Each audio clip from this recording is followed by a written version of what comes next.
नमस्कार दोस्तों, हिंद की आवाज़ में फिर आपका एक बार स्वागत है। जैसे कि आपको पता है 4 मई से आगे लॉकडाउन बढ़ा दिया गया है। लॉकडाउन अब 17 मई तक कर दिया गया है, लेकिन इस वक्त पहले से कहीं ज़्यादा रियायत दी गई है। कई राज्यों में छूट दी गई है और उनको अलग अलग जोन में बांट दिया गया है, जैसे कि रेड जोन, ग्रीन जोन और ऑरेंज जोन। आइए देखते हैं ग्रीन जोन क्या है, ऑरेंज जोन क्या है और रेड जोन क्या है, और किन किन इलाकों में इन राज्यों को बांटा गया है, इन शहरों के नाम क्या है और इनमें से किन इलाके रेड जोन, ग्रीन जोन और ऑरेंज जोन में आते हैं, और इन तीनों जोन में क्या क्या सुविधाएं दी गई और पहले से क्या चेंजेस किया गया है। केंद्रीय गृह मंत्रालय ने देश भर में लॉकडाउन को 2 सप्ताह आगे बढ़ाने की घोषणा कर दी है। नया लॉकडाउन 4 मई से 17 मई तक लागू होगा। गृह मंत्रालय की ओर से जारी प्रेस विज्ञप्ति में कहा गया है कि ऑरेंज और ग्रीन जोन में आने वाले क्षेत्रों में कई तरह की ढील दी गई है, मगर पूरे देश में हवाई जहाज, रेल, मेट्रो और दूसरे राज्यों में सड़क मार्ग से आवाजाही पर रोक जारी रहेगी। हालांकि विशेष उद्देश्यों के लिए गृह मंत्रालय की अनुमति से सड़क, रेल और वायु मार्ग के इस्तेमाल की अनुमति होगी। सरकार ने पाया है कि कई जिलों में नगर पालिकाओं के अंदर मामलों में अंतर देखने को मिले हैं। ऐसे में नए दिशा निर्देशों के तहत इस तरह के जिलों को 2 अलग अलग जोन में बांटा गया है। एक जोन उन इलाकों के लिए जो नगर पालिका के अंदर आते हैं और दूसरा जोन उन इलाकों के लिए जो नगर पालिकाओं में नहीं आते। अगर नगर पालिका के बाहर वाले इलाकों में बीते 21 दिनों से कोई मामला नहीं आया होगा तो उन इलाकों को पूरे जिले में लागू स्टेज से एक स्टेज कम कर दिया जाएगा। जो भी इलाके रेड और ऑरेंज जोन में हैं, उन्हें कंटेमिनेटेड जोन के तौर पर घोषित किया गया है। इन इलाकों की घोषणा जिला प्रशासन करेगा। इसके साथ ही स्थानीय प्रशासन यह भी सुनिश्चित करेगा कि कंटेमिनेटेड जोन में सभी के मोबाइल में 100% आरोग्य सेतु ऐप डाउनलोड हो। इन इलाकों में घर घर जाकर सर्विलांस होगा। इन इलाकों में जरूरी सेवाओं के अलावा किसी का प्रवेश या यहां से किसी को बाहर जाने की अनुमति नहीं होगी। नई गाइडलाइन के तहत देश भर में कुछ चीजें सभी जोन में प्रतिबंधित रहेंगी।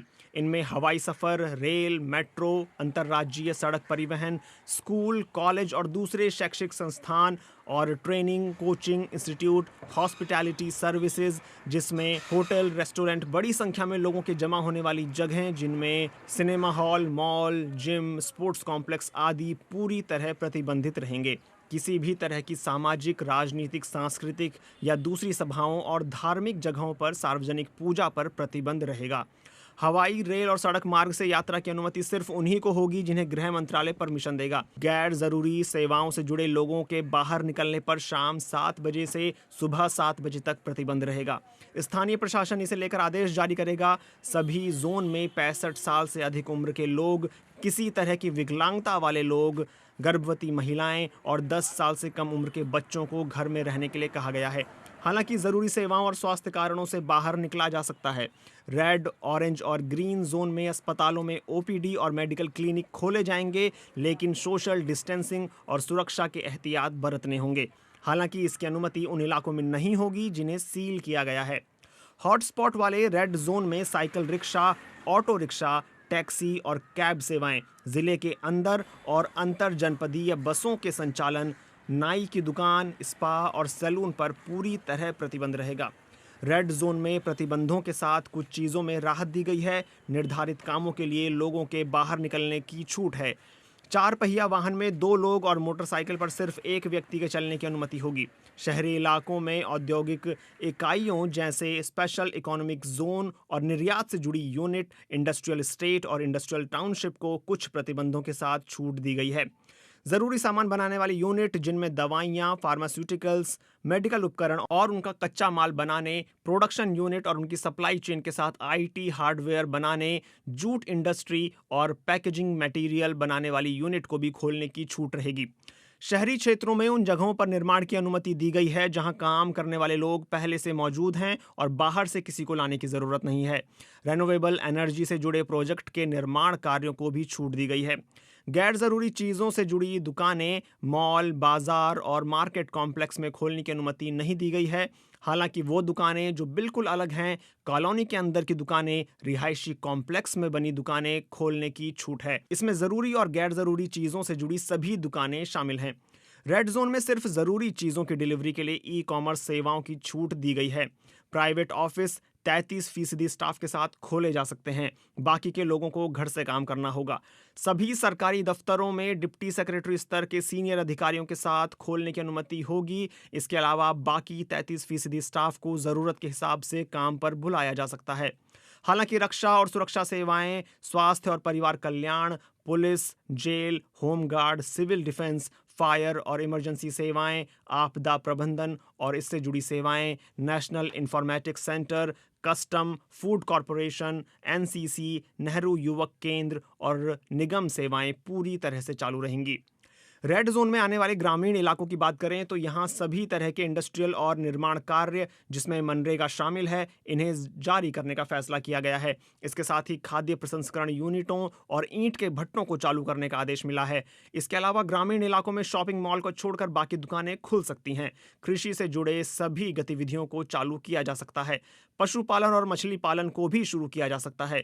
पौधारोपण के तहत आने वाले तमाम काम भी शुरू हो सकते हैं। सभी स्वास्थ्य सेवाएं, जिसमें आयुष विभाग भी शामिल है, इन्हें अपना काम करते रहना होगा। इसके साथ ही वित्तीय विभाग से जुड़े सेक्टर भी खुले रहेंगे, जिसमें बैंक, नॉन बैंकिंग फाइनेंस कंपनियां यानी एनबीएफसी, इंश्योरेंस और कैपिटल मार्केट गतिविधियां, क्रेडिट कोऑपरेटिव सोसाइटियां शामिल हैं। जन सुविधा से जुड़ी सेवाएं जैसे बिजली, पानी, सफाई, फोन और इंटरनेट भी चालू रहेंगे। इसके अलावा कोरियर और पोस्टल सेवाएं भी चलेंगी। रेड जोन में कई वाणिज्यिक और निजी प्रतिष्ठानों को भी काम करने की मंजूरी दी गई है। इसमें प्रिंट, इलेक्ट्रॉनिक मीडिया, आईटी और इससे जुड़ी सेवाएं, डेटा और कॉल सेंटर, कोल्ड स्टोरेज और गोदाम, प्राइवेट सिक्योरिटी सेवाएं, नाई की दुकान को छोड़कर बाकी लोग जो खुद का काम धंधा करते हैं, उन्हें मंजूरी होगी।